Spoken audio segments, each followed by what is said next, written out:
Sad Nintendo stopped making Game Boy games? I know I am. Luckily, the Game Boy homebrew community has me covered.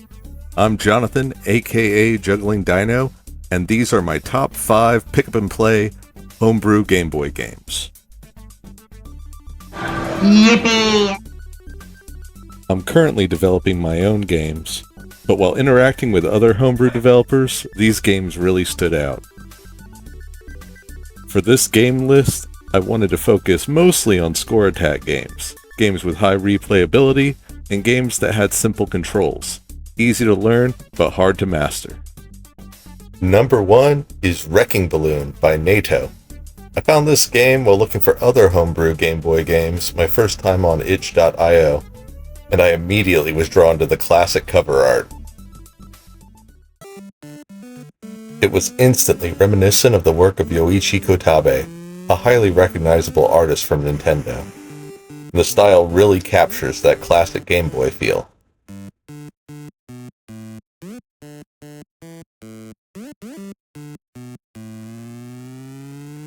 Wrecking Balloon has simple controls, and ramps up the difficulty pretty quickly. You shoot thorns from your cactus, and dash to pop other balloons to increase your score. There's a cooldown after each, so you should be strategic in your button presses.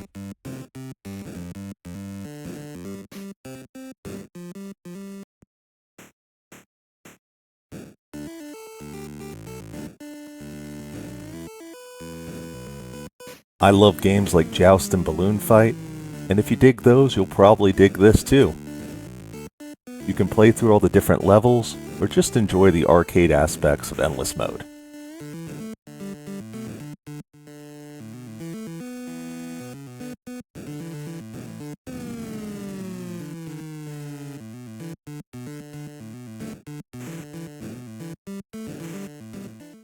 I don't think there's a physical version of Wrecking Balloon out, but you can play it in your browser on NATO's itch.io, or download a copy to play it with an emulator or a flash card.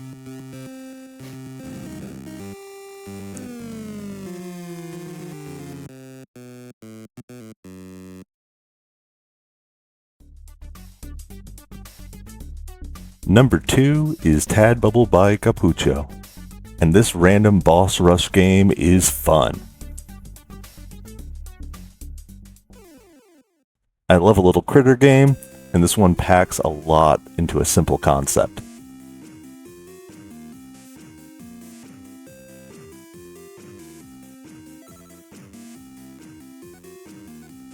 You can play a random boss rush shoot 'em up, or challenge specific bosses, all of which have some very punny names.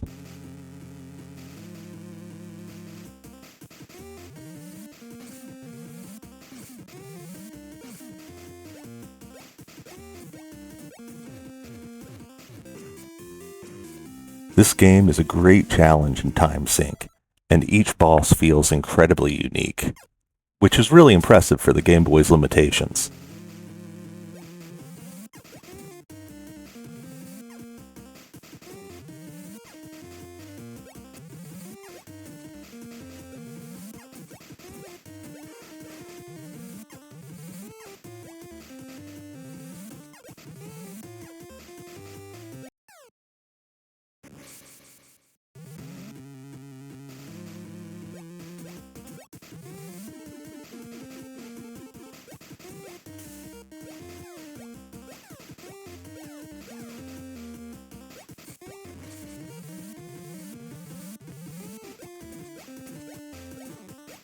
I appreciate that you can adjust your health in the difficulty settings.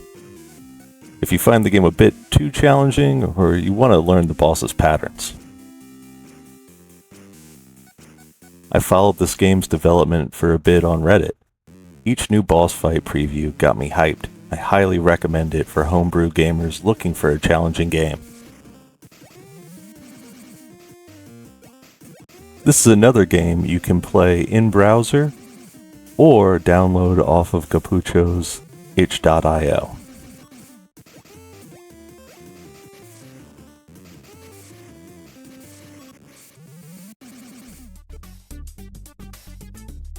Number 3 is Dashosaur DX by Sleeping Panda.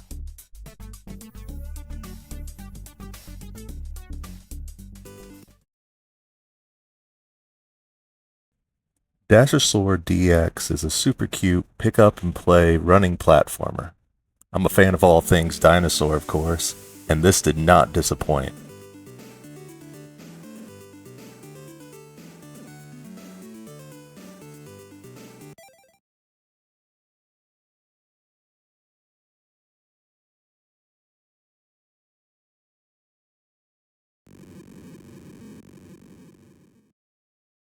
While it's punishing, each hit only sends you back to the beginning of a level, so the game is easily beatable in one sitting.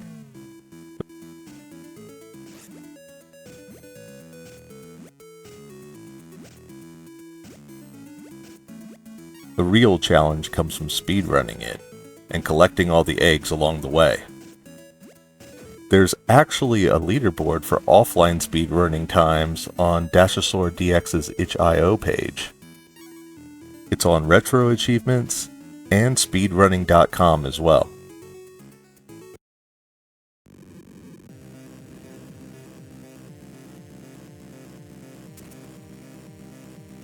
The creator, Sleeping Panda, was also super helpful and responsive when I asked for some help putting similar obstacles in my own game.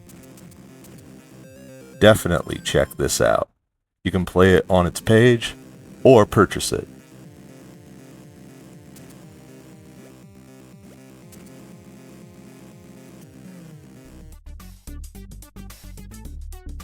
Number 4 is Ghoul Thrasher by Magic Quest Media.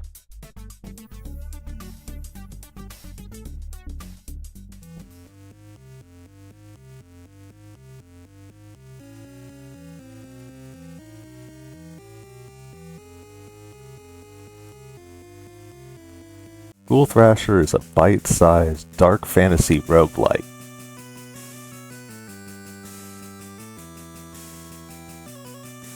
It has a stellar soundtrack to fit its fantasy vibes and 2 difficulties.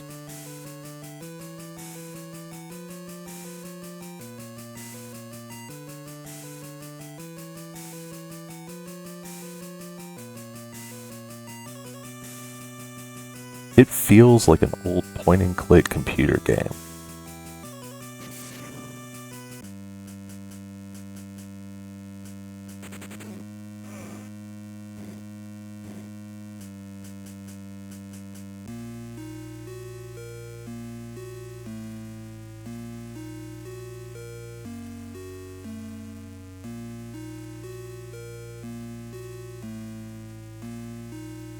Where it really shines is its creatures and creature art, which use a full background layer for their artwork.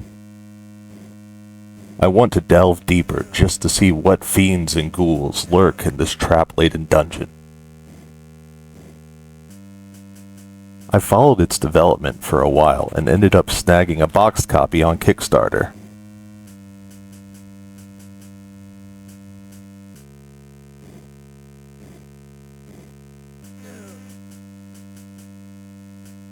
Each playthrough always has me coming back for more, when I feel I need to thrash some more ghouls or get my daily supply of dark fantasy.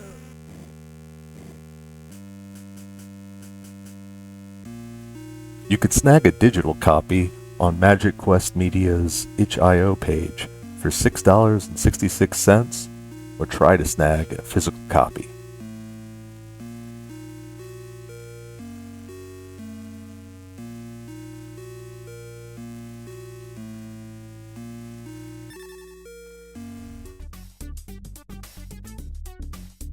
Game 5 is Dive Blob by Mathonis Studios.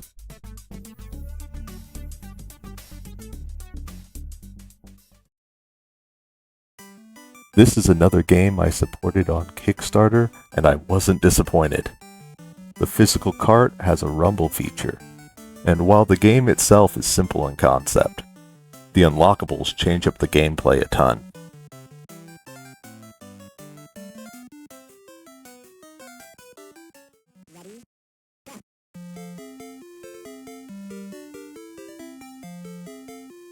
The idea is to survive for as long as you can, moving from platform to platform, avoiding the spikes on the ceiling and the lava on the floor. Different platforms have different effects, some exploding, bouncing you, or pushing you in a direction.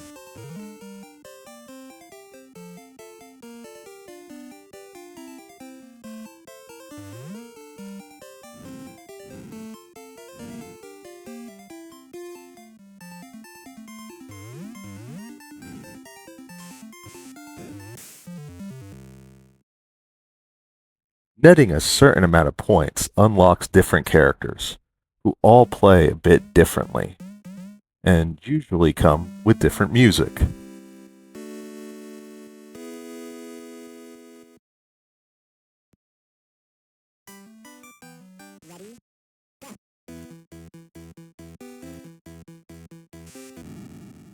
Each slime has its own high score, so you can either stick to your favorite or try to outdo yourself with different gameplay styles on different characters.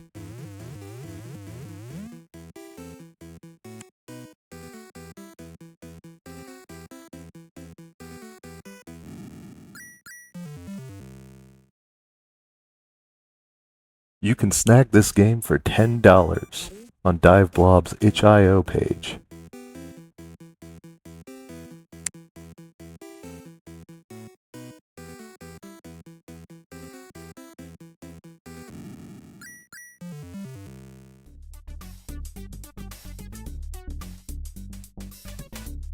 Lastly, an honorable mention, Sushi Gun by Metagame Mike. Metagame Mike has worked on a bunch of games now, and I'm particularly stoked for Kiro Kiro Cowboy. In Sushi Gun, you're a rabbit that fires sushi out of a gun at hungry cats. But be careful not to overfeed them. It's a super simple spin on a shooter, and it looks hella cute. There are multiple levels, and the challenge is definitely there. It reminds me a bit of the Lickitung minigame from Pokemon Stadium. And this is another game you can snag on itch.io from Metagame Mike's page. And that's it so far for rad pick up and play Homebrew Gameboy games. I'll link these down below. There are a ton of other games I'd like to showcase in the future. Thanks for watching, and if you have any favorites I should check out, let me know in the comments.